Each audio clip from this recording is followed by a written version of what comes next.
എല്ലാ പ്രണയങ്ങളെയും സമൂഹം നോക്കിക്കാണുന്ന ഒരു അസ്വസ്ഥതയുണ്ട്. അത്തരം അസ്വസ്ഥതകളെ പ്രേക്ഷകരിലേക്ക് എത്തിക്കുക എന്നത് ഒരു വെല്ലുവിളിയാണ്. അതുപക്ഷെ മറികടന്നിരിക്കുകയാണ് പെരിങ്ങോട് സ്കൂളിലെ കുട്ടികൾ.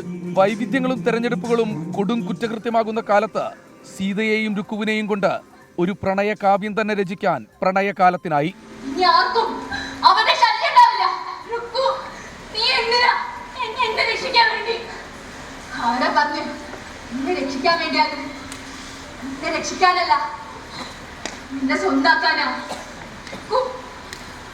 ഉത്തരേന്ത്യൻ പശ്ചാത്തലത്തിൽ രണ്ട് സ്ത്രീകളുടെ പ്രണയം മനോഹരമായാണ് പെരിങ്ങോട്ടെ കുട്ടികൾ ആടിത്തീർത്തത്. പക്ഷേ നാടകം കണ്ട പ്രേക്ഷകർക്ക് ഉള്ളുലഞ്ഞു.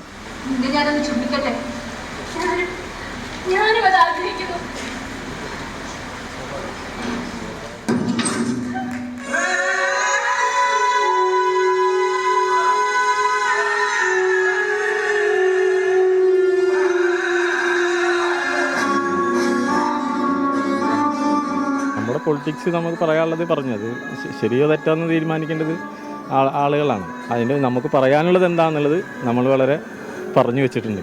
കയ്യടി എന്ന് പറയുന്നത് തന്നെയാണ് ഏറ്റവും വലിയ ഇത് പറയുന്നത്. അത് നന്നായതുകൊണ്ടാണല്ലോ അങ്ങനെ സംഭവിക്കുന്നത്. എന്തെങ്കിലും അവിടെ സംഭവിച്ചുകൊണ്ടാണ് അങ്ങനെ കയ്യടിക്കാൻ കാരണം. പശുവിന്റെ വില പോലും ഇല്ലാത്ത എന്നും താഴ്ന്നു നിൽക്കേണ്ടി വരുന്ന കീഴാളന്റെ രാഷ്ട്രീയം കൂടി പറയാനും നാടക പ്രവർത്തകർ മറന്നില്ല. ഇത് തെരഞ്ഞെടുക്കപ്പെടാനൊരു കാരണം എന്ന് പറഞ്ഞാൽ റീസെന്റ് നടന്നുകൊണ്ടിരിക്കുന്ന ഒരു ഇഷ്യൂ ആണ്. അപ്പൊ അത് കൊടുക്കുന്ന ഇമ്പാക്ട് കുറച്ച് കൂടുന്ന നമുക്ക് ഉറപ്പുണ്ടായിരുന്നു. അതുകൊണ്ട് നമ്മൾ തെരഞ്ഞെടുത്ത ഒരു സ്ക്രിപ്റ്റ് ആണ്. കളിച്ചപ്പോൾ ഒരുപാട് സന്തോഷമുണ്ട്, ഒപ്പം വിഷമം എന്ന് പറഞ്ഞാൽ ലാസ്റ്റ് ഞങ്ങൾ കുറെ പ്ലസ് ടുക്കാരാണ്, ഞങ്ങളുടെ ലാസ്റ്റ് വർഷമാണ്. പിന്നെ 3.5 മാസത്തോളം ഞങ്ങളുടെ കഷ്ടപ്പാടാണ്, അതിന്റെ റിസൾട്ട് കിട്ടി. ജില്ലാ കലോത്സവത്തിൽ 1ാം സ്ഥാനക്കാരായാണ് പെരിങ്ങോട്ടുകാർ പാലക്കാട്ട് നിന്ന് കൊല്ലത്തേക്ക് വണ്ടി കയറിയത്.